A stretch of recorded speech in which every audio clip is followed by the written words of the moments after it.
Apa lapisan ozon itu ada dibuat Allah? Wa banaina fawqakum sab'an shidada. Kami bangun di atas kamu sab'an, 7 lapis shidada, bangunan yang kokoh. Makanya andai jatuh batu meteor sebesar bola kasti sampai ke bumi, itu pasti akan menjadi danau yang sangat besar. Tapi tidak ada meteor yang jatuh. Seperti es batu yang dimasukkan ke kuali panas, mencair itu meteor, tak sampai ke permukaan bumi. Berapa panjang lapisan ozon dibangun Allah untuk menjaga kita? 600 km. 600 km lapisan ozon. Sekarang kita mengalami apa yang disebut dengan global warming. Warm, panas, global, pemanasan global. Itulah kenapa banyak kita lihat orang-orang tidak pakai jilbab, tidak pakai baju, karena sudah mengalami pemanasan global. Luar biasa. Baju-baju yang belum selesai di tukang jahit langsung dipakai saja. Saking panasnya. Dulu orang malu pakai baju nampak ketiak, sekarang saking panasnya karena sudah global warming. Itu baru bocor. Bocor. Belum lagi terbelah. Bayangkan kalau ozon itu bukan bocor, terbelah. Idza sama'un fatarat, terbelah. Maka meteor-meteor besar akan mengancam, menghunjam dunia. Hancur, terjadi ledakan besar. Sekarang kerak bumi tak bergeser, tak bergerak. Kenapa kerak bumi ini tak bergerak? Padahal dia seperti kain yang menutupi meja. Alas meja akan bergerak, liar, ditarik anak-anak, akan tumpah apa yang ada di atasnya. Mangkok-mangkok, gulai-gulai, minuman akan tumpah. Tapi kenapa tak tumpah? Karena di atas meja makan ada paku payung yang memaku kain sehingga tidak bergerak. Apa paku bumi ini? Wal jibala autada. Jibal, bukit-bukit, autada, menjadi pasak-pasangannya. Ternyata ketika kita melihat bukit, itu yang nampak di atas muka bumi sepertiga. Sepertiga di atas, 2/3 menghunjam ke dalam. Itulah mengapa kerak bumi tidak bergeser. Dulu ada satu profesor doktor dari ITB, Institut Teknologi Bandung, presentasi di kantor Majelis Ulama Indonesia Jakarta, ingin menyatakan bahwa setelah tsunami ini kerak bumi, kata dia, bergeser.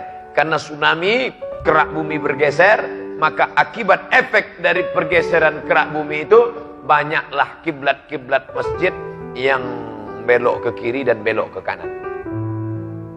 Begitu selesai dia presentasi, muncullah heboh. Ternyata memang betul, banyaklah masjid-masjid di Indonesia yang mulai diukur ulang belok ke kiri, belok kanan. Itulah yang terjadi di beberapa masjid. Lalu kemudian tak lama sesudah itu datang profesor doktor juga dari ITB juga yang mengatakan, munculkan teori bahwa kerak bumi tidak bergeser. Jadi ternyata antara profesor doktor kerak bumi pun ikhtilaf juga. Jadi jangan katakan ikhtilaf itu antara Hanafi dengan Maliki, antara Syafi'i dengan Hambali, antara bukan, antara profesor kerak bumi pun ikhtilaf. Yang satu mengatakan bergerak, yang satu mengatakan tidak bergerak. Mana pendapat yang kuat di antara ini? Pendapat yang kuat mengatakan tidak bergerak. Lalu kenapa ada masjid yang miring? Memang dari awal salah ukur.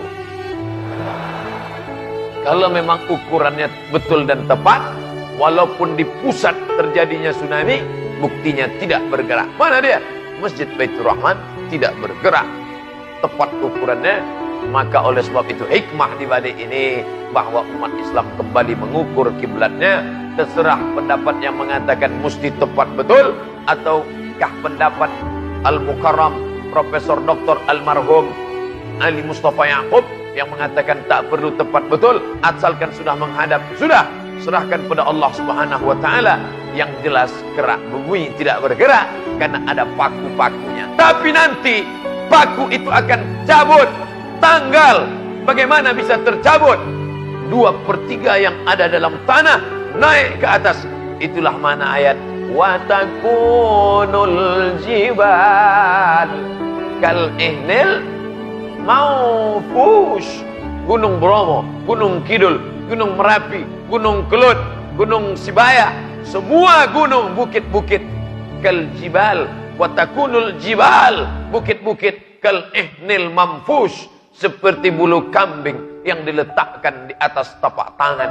Orang Arab kalau mau buat baju musim dingin karena takut kedinginan, maka dibuatlah baju dari bulu kambing. Bulu kambing dicukur, setelah itu dipintal menjadi benang. Ketika bulu kambing sudah dicukur, diletakkan di atas tikar, lalu datang angin bertiup. Begitulah manusia tak ada harganya. Kalau Gunung Bromo, Gunung Kidul, Gunung Sibaya, Gunung Merapi seperti bulu kambing dihembus angin, lalu Abdul Somad seperti apa? Kalau ada kawan kita, tetangga kita, pejabat kita, ulama kita, ustadz kita yang sombong, yang angkuh, pulang dari sini, ambil pisau cukur, cukurlah bulu kambing. Letakkan ke tapak tangan, hembuskan ke mukanya.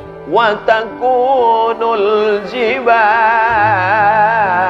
kal ihnil mawfush. Kau seperti bulu kambing yang ditiup angin kalau kau besar seperti bukit. Andai kau sebesar Gunung Bromo, andai kau sebesar Gunung Kidul, andai kau sebesar Jabal Abi Qubais di Makkah, maka kau hanya seperti bulu kambing yang ditiup angin. Wa taran nasa sukara, kau pandang manusia itu seperti mabuk. Wa ma hum bisukara, mereka tidak mabuk. Walakinna azaballahi syadid, tapi azab Allah amat sangat keras, azab Allah amat sangat kuat. Beda iman orang Banda Aceh dengan iman orang yang hanya menonton TV. Dulu kata Steven Spielberg, kiamat akan terjadi 2012. Sudah 2017, tak jadi-jadi. Datang sahabat bertanya, ya Rasulullah, ya mata sa'ah, kapan hari kiamat? Nabi tidak menjawab. Nabi terus saja berikan tazkirah, tausiah. Mata sa'ah, kapan hari kiamat? Nabi tak menjawab. Setelah selesai baru Nabi tanya, ma'adat talaha, apa yang sudah kau siapkan untuk hari kiamat? Kau tak perlu cari kapan tanggal hari kiamat. Yang perlu kau siapkan adalah apa amal yang akan kau bawa menghadap Allah. Alhamdulillah, masyarakat Banda Aceh bil khusus, Provinsi Nangro Aceh Darussalam bil umum, masyarakat Indonesia dan dunia secara umum, semuanya mempersiapkan.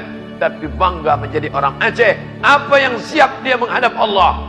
Masjid yang penuh, dinding-dinding yang kokoh, tiang-tiang, macam-macam teori berkeluaran ketika Masjid Baitur Rahman tidak roboh, digoncang gempa sekian skala Richter, dengan angin kencang, dengan air ombak, pohon kelapa tumbang, tower-tower tiang hancur.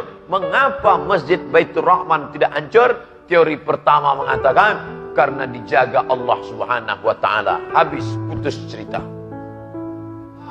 Allahu Akbar. Tapi ada pula teori mengatakan, kenapa tidak? Karena kalau tiang roboh, karena tiang menghadang air. Sedangkan ini tidak, karena air masuk dari celah-celah, pintunya banyak. Masuk air, masuk air, masuk air. Maka air tidak dihadang, maka tiang tidak tumbang. Tapi ada pula berkata, karena tiang-tiang masjid, semennya utuh karena tidak dikorupsi. Sedangkan semen-semen yang lain mestinya 2 campur 3, 1 sama 1,5. Itu makanya tumbang. Terserahlah, wallahu a'lam bishawab. Yang jelas, siapa dulu yang berwakaf tanah Masjid Baitur Rahman, siapa dulu yang berwakaf semennya, siapa dulu yang mewakafkan lampunya, maka andai nanti hari kiamat, apa kata Allah Ta'ala? Seluruh yang berwakaf, yang mendirikan, yang berkuasa di Masjid Baitur Rahman. Siapa yang berwakaf? Aku masuk. Siapa yang dulu berjuang untuk Masjid Baitur Rahman? Masuk. Siapa dulu yang rajin sholat berjamaah Masjid Baitur Rahman? Masuk. Tiba-tiba semua sudah masuk. Pas antrian terakhir ada Abdul Somad. Kau dulu ada berwakaf? Tidak. Ada dulu sholat berjamaah di sana? Tidak. Ada dulu kau punya kuasa untuk menyumbang sana? Tidak. Lalu kenapa ikut ini? Aku pernah ceramah sekali. Masuk.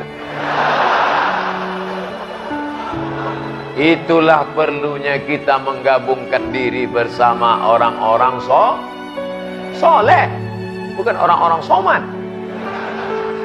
Maka kalau sudah bersama, Itu kenapa selesai kita berwudu, apa kita Allahumma ja'alni minat tawabin wa ja'alni minal mutatahhirin wa ja'alni min ibadika salihin.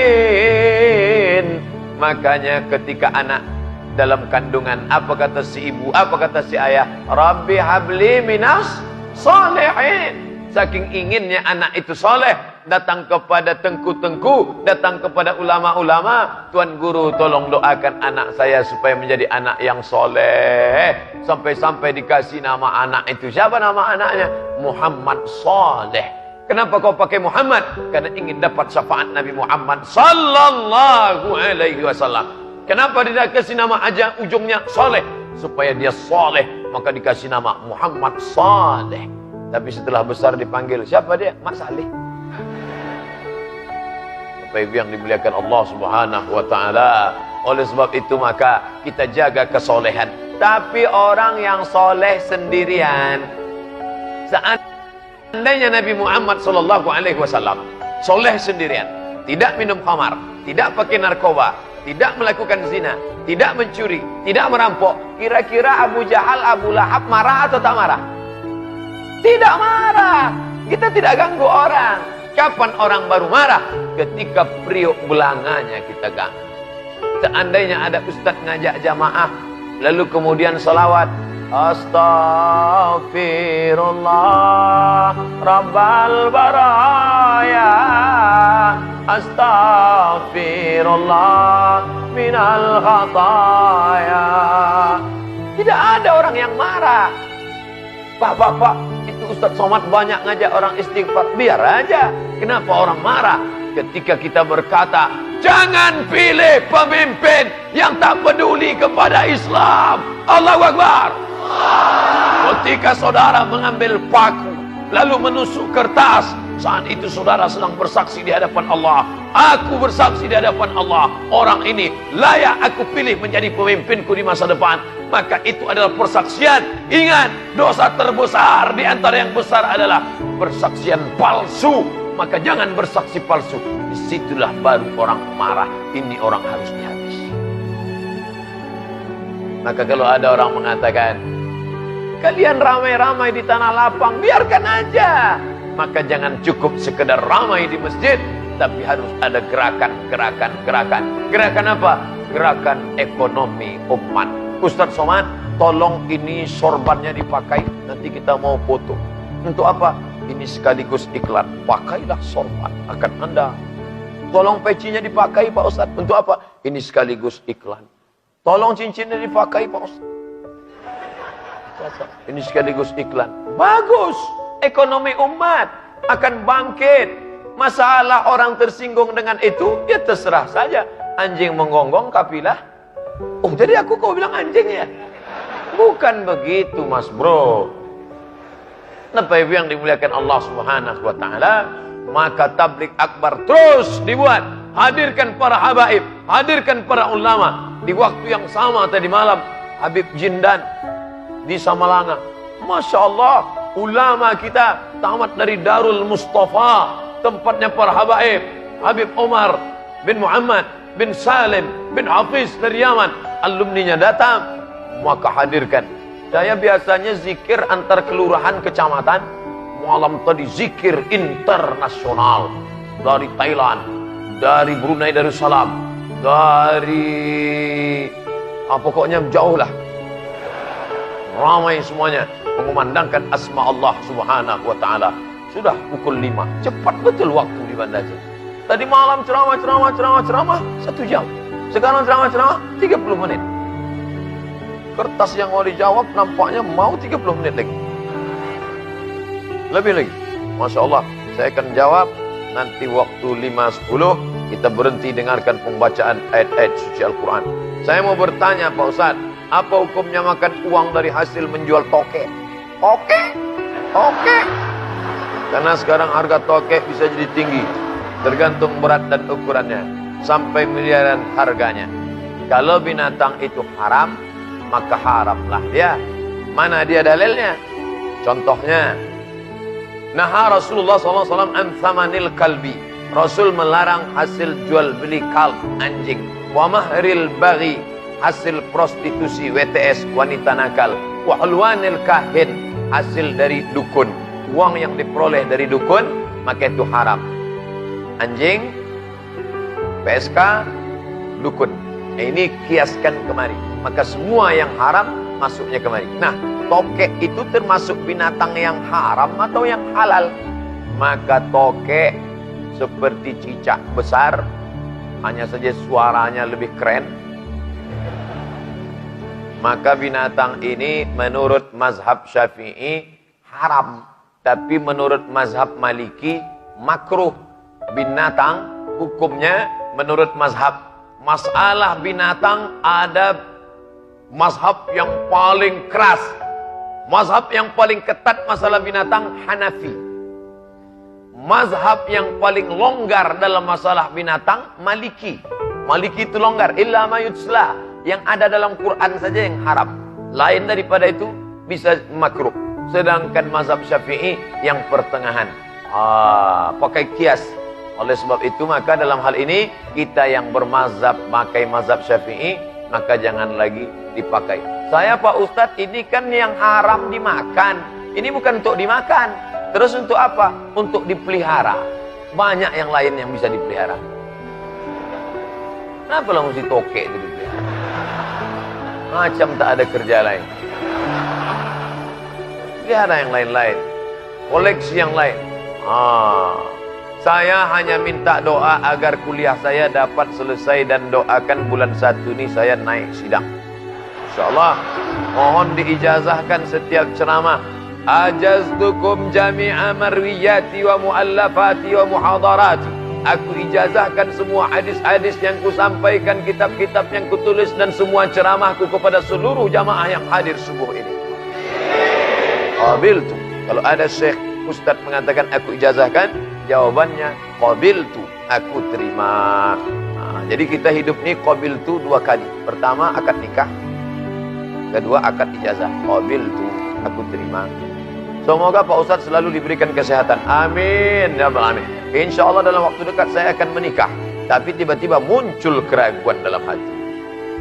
Menurut Pak Ustadz, apakah perasaan saya ini normal?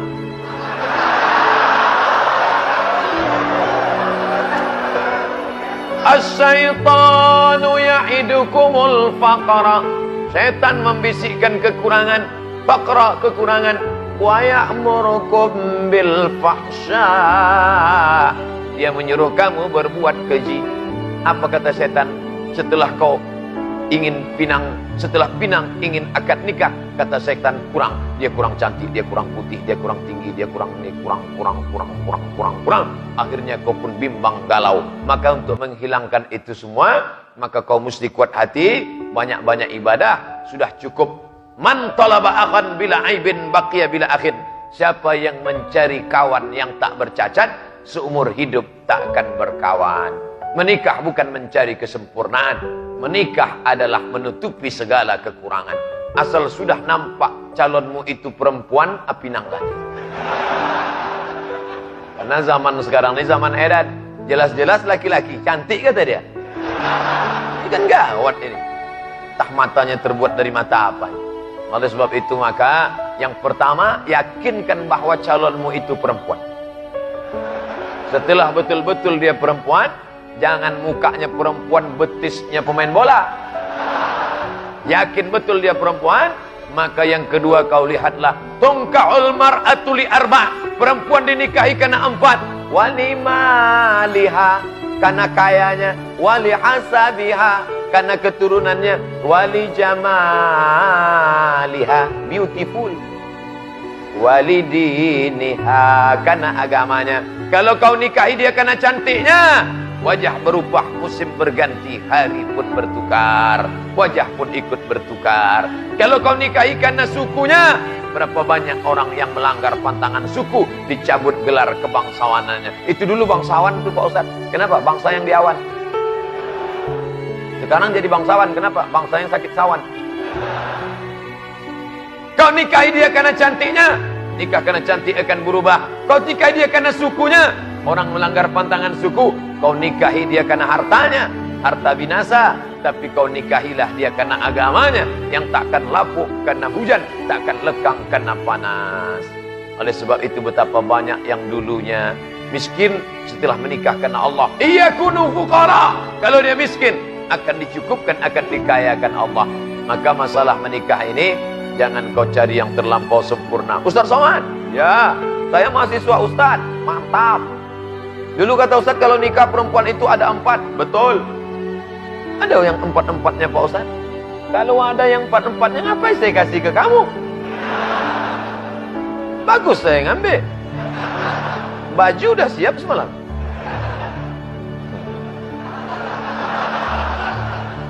Oleh sebab itu maka jangan kau cari yang terlalu cantik. Nanti kau dituduh orang pakai pelet. Jalan sama bini terlalu cantik. Kau ngambil pelet di mana?